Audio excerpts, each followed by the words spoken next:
Ya, bismillah, assalamualaikum warahmatullahi wabarakatuh. Kembali lagi channel ini di Bimbingan Belajar Ar-Rayhan. Jadi ini adalah part pertama untuk pembahasan latihan soal pada akhir video pertemuan pertama bab 1 khusus untuk kelas 9 kemarin. Jadi adik-adik kan sudah menonton video yang ada 3 minggu yang lalu mengenai materi-materi tentang perpangkatan.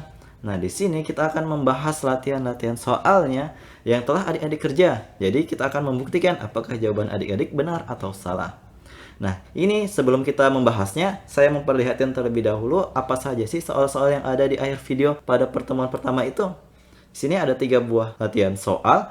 Yang pertama itu membahas mengenai ini, membuat sebuah perpangkatan dari perkalian berulang. Untuk yang kedua di sini ada membuat perkalian berulang dari suatu perpangkatan. Yang terakhir adalah menghitung nilai dari suatu perpangkatan. Oke, langsung saja kita mulai pembahasannya dari nomor yang pertama. Di soal pertama ini, kita diminta untuk membuat sebuah perpangkatan dari perkalian berulang sebuah bilangan. Nah, kalau misalnya adik-adik lupa bagaimana cara untuk membuatnya, di sini saya ingin ingatkan kembali materinya. Jadi, ini perpangkatan adalah perkalian berulang dari sebuah bilangan yang sama. Itu adalah pengertian dari perpangkatan. Nah, kalau misalnya ada bentuk umum seperti ini, A berpangkat N, itu artinya adalah perkalian berulang A sebanyak N kali. Coba lihat di bagian A ini. Di bagian A ini ada perkalian berulang negatif 3 per 5. Tapi ada berapa banyak sini perkalian berulangnya? Coba kita hitung. Di sini ada 1, 2, 3, 4, 5. Ternyata ada 5 buah perkalian berulang negatif 3 per 5. Jadi berdasarkan aturan yang ini, kita akan membuat soal bagian A ini ke dalam bentuk perpangkatan sebagai berikut. Jadi kita tuliskan dulu, negatif 3 per 5, itu kita pangkatkan sebanyak ini. Perkalian berulangnya ada berapa banyak? Tadi kan kita sudah hitung. Ada 5 buah perkalian berulang, berarti pangkatnya adalah berpangkat 5. Jadi ini adalah jawaban untuk soal bagian A. Seperti itu. Sangat mudah kan? Jadi yang perlu diingat ini saja pengertian dari sebuah perpangkatan bilangan. Jadi kita lanjut ke soal bagian B. Di soal bagian B ini ternyata ada 3 buah perkalian berulang Y. Jadi ada 3 ya, ada 3 perkalian berulang Y. Sedangkan ini untuk yang perkalian 4 ternyata ada 2 perkalian berulang angka 4. Berarti kita pisahkan masing-masingnya karena tidak bisa menggabungkan 2 buah bilangan atau variabel yang berbeda. Nah, untuk yang Y ini karena ada 3 buah perkalian berulang huruf Y, berarti berdasarkan aturan ini tadi, A berpangkat N adalah perkalian berulang A sebanyak N kali. Maka kita tuliskan, Y-nya itu berpangkat 3. 3 dari mana? Dari sini. Banyaknya perkalian berulang Y tersebut. Kemudian kita kalikan dengan ini. 4 berpangkat dengan 2. 2 dari mana? 2-nya itu dari perkalian berulang 4 sebanyak 2 kali. Seperti itu. Nah, kalau sudah seperti ini, berarti kita tinggal mengalikan Y pangkat 3 dengan 4 pangkat 2. Caranya gimana? Caranya, kita tinggal ini sesuaikan. Usahakan angka atau koefisien itu berada di depannya huruf variabel. Jadi, kita tuliskan 4 berpangkat 2 dikali Y berpangkat 3. Jadi, ini adalah hasil akhir untuk soal bagian B. Seperti itu. Sangat mudah kan? Asal kita tahu bagaimana definisi dari sebuah perpangkatan bilangan. Nah, kita lanjut ke soal nomor 2. Di soal nomor 2 ini kita diminta untuk menyatakan suatu perpangkatan ke dalam bentuk perkalian berulang. Jadi ini adalah lawan dari soal nomor 1. Kalau soal nomor 1 tadi kita diminta untuk menyatakan sebuah perkalian berulang menjadi bentuk perpangkatan, kali ini adalah kebalikannya.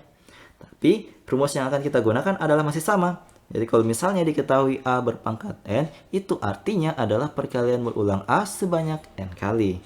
Jadi kita aplikasikan aturan ini untuk menyelesaikan bagian A dan bagian B pada nomor 2 ini. Jadi di soal bagian A ini kita akan memangkatkan negatif 1/2 dengan angka 4. Apa artinya? Yang dipangkatkan adalah semua elemen yang ada di dalam kurungnya. Mau tanda negatif maupun 1/2-nya. Jadi semuanya ikut dipangkatkan 4. Jadi kalau misalnya negatif 1/2 dipangkatkan dengan 4, apa artinya? Artinya adalah kita akan mengalihkan negatif 1/2 sebanyak 4 kali sesuai dengan pangkatnya. Jadi kita tuliskan negatif 1/2 dikali negatif 1/2 kali negatif 1/2 dikali negatif 1/2. Seperti itu. Jadi ini adalah hasil akhir untuk soal bagian A. Oke, kita lanjut ke soal bagian B. Di soal bagian B ini ada sedikit perbedaan dengan bagian A. Perbedaannya di mana? Perbedaannya adalah di sini. tanda negatifnya itu tidak ikut di dalam kurung. Jadi kalau misalnya negatifnya itu berada di luar kurung dari sebuah bilangan berpangkat, artinya negatifnya tidak ikut dikalikan secara berulang. Jadi yang dikalikan berulang sebanyak 4 kali sesuai pangkatnya itu cukup yang ini dalam kurungnya, yaitu 2/3-nya saja. Sehingga kita tuliskan negatifnya di luar begini, terus di dalamnya kurung ini adalah perkalian berulang 2/3 sebanyak 4 kali. Berarti 2/3 kali 2/3 kali 2/3 kali 2/3. Nah, jadi ini adalah bentuk perkalian berulang dari soal bagian B. Jadi terlihat kan bedanya? Jadi untuk bagian A, itu tanda negatifnya ikut dikalikan berulang sebanyak 4 kali. Sedangkan di bagian B, tanda negatifnya cukup dituliskan 1 kali karena tidak ikut di dalam suatu perpangkatan. Semoga adik-adik paham ya. Nah, kita lanjut ke soal nomor 3. Di soal nomor 3 ini kita akan menentukan hasil operasi hitung sederhana dari sebuah bilangan berpangkat. Kita mulai langsung ya dari soal bagian A. Di soal bagian A ini adalah 16 dibagi 4 dikalikan dengan 5 berpangkat 3. Jadi di sini ada dua buah tanda operasi. Yang pertama adalah bagi dan yang kedua adalah kali. Jadi di antara bagi dan kali ini sebenarnya sama kuat. Jadi kita akan mengerjakan operasi hitung ini dari yang sebelah kiri terlebih dahulu, yaitu tanda baginya. Berarti 16 dibagi 4 adalah 4. Berarti kita tuliskan di sini hasilnya adalah 4 dikali 5 berpangkat 3. Kemudian yang harus kita lakukan adalah ini, menjabarkan 5 berpangkat 3-nya. 5 berpangkat 3 apa sih artinya? Jadi 5 berpangkat 3 itu adalah perkalian berulang 5 sebanyak 3 kali. Sehingga kita tuliskan 4 dikali 5 kali 5 kali 5. Seperti ini.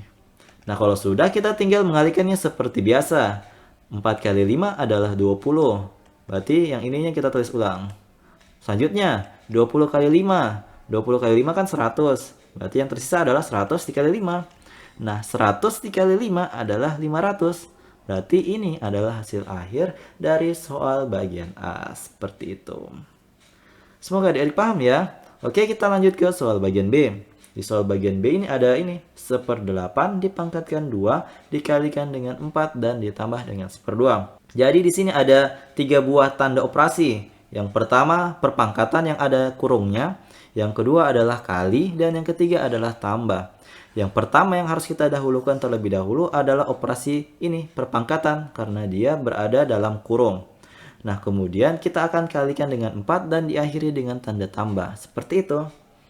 Berarti kita selesaikan terlebih dahulu ini yang dalam kurung. 1/8 dipangkatkan dengan 2. Nah, 1/8 berpangkat 2 itu artinya adalah perkalian 1/8 sebanyak 2 kali. Jadi kita tuliskan sebagai berikut. 1/8 kali 1/8 dikali 4 ditambah dengan 1/2. Nah, 1/8 dikali 1/8 itu adalah 1/64. Nah, 1/64 ini kita kalikan dengan 4. Terus nanti akhirnya kita akan jumlahkan dengan 1/2. Tapi sebelum kita operasikan, ternyata 4 dan 64 ini bisa kita coret. Maka yang 64-nya akan bersisa 16. Karena sama-sama kita bagi dengan angka 4. Sehingga hasilnya itu tersisa adalah 1/16 ditambah dengan 1/2. Berarti kita tinggal ini, menjumlahkan dua buah pecahan. Masih ingat kan cara untuk menjumlahkan dua buah pecahan? Jadi kita cukup untuk menyamakan penyebutnya saja. KPK dari 16 dan 2 adalah 16, berarti penyebutnya adalah 16. Kemudian 16 kita akan bagi dengan 16, baru dikalikan dengan 1. Jadi hasilnya adalah 1 kan, berarti kita tulis ini 1. Nah selanjutnya 16 ini kita akan bagi dengan angka 2 di sini. 16 bagi 2 adalah 8. 8 kita kalikan dengan 1 pada pembilangnya. Berarti di sini kita tuliskan sebagai angka 8. Jadi kalau sudah sama penyebutnya, kita tinggal mengoperasikan bagian pembilangnya. 1 ditambah 8 adalah 9. Berarti hasil akhirnya adalah 9/16. Seperti itu. Semoga adik-adik paham ya. Oke, kita lanjut ke bagian yang C. Nah, untuk soal bagian C ini, adik-adik harus ingat bahwa kalau misalnya negatif 2 berpangkat 4 itu artinya adalah ini perkalian berulang 2 sebanyak 4 kali yang kemudian dikalikan dengan negatif.